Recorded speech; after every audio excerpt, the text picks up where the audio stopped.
My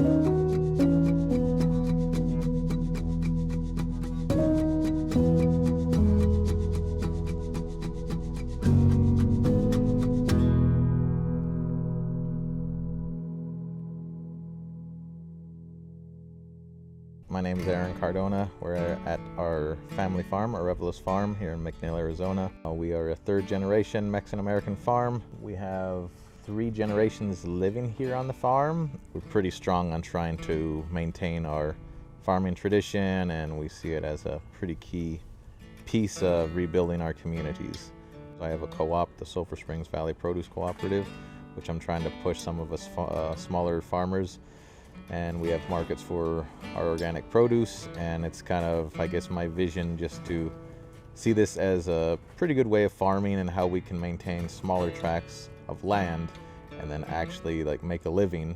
Because ultimately the whole thing with farming is, you know, everyone talks about sustainability and this and that, but we look at it as we have to be financially sustainable first before we can approach any of those other things. I myself probably do about 10 to 15 acres a year, and my cousin Brian probably does from about a half an acre, I think it's an acre.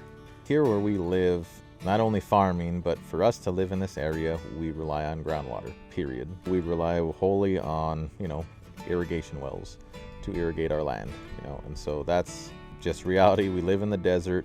We don't get enough precipitation, and there's a lot of movement trying to do drought-resistant crops and such like that, which I think it has its place, but also reality, what it tells you is that those crops, you can grow anything on minimal water, but you're not going to have the production that you actually need to have a good crop. I think putting a seed in the ground and watching it grow the whole development cycle, it's truly amazing.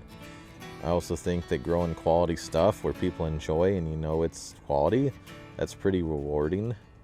And I also think the importance of, you know, this whole generational thing of like, whenever I was graduating from high school, I wanted to get out of here.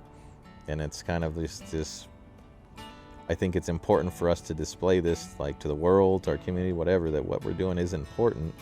I don't know, I've always thought like what we're doing is a revolutionary act, what we are doing and what we're trying to maintain here in the face of development, whatever. It's important for us to do. You know, we need to conserve our farmland, we need to conserve our rural spaces, but we also need to figure out how to do that, like to stay here, you know, for the next generations. So if ag is going to maintain, like we need water to maintain it, and if we don't have water or the type of ag where we can only use like a domestic well, like I think some farms could survive, but the majority wouldn't, you know. So I think it would shut down the entire valley if we had like no water to use. I feel like it's everything's put in an either, it's like a yes no, you're either for it or you're not. I think we need to develop something in the middle that actually takes all stakeholders in, but that's not even put on the table, you know, because we don't want to completely destroy anything we have here where there's no going back, you know. And we could be doing that one way or the other, not doing anything, doing something we could do it. I figure I just need to lead by example. We do what we're doing, and maybe that shows an example of another way that stuff can happen. And I kind of feel like that's really the only concrete thing that I can do. And so that's why I've just decided that's what I need to put all my efforts into. And hopefully, you know, maybe it has some effect.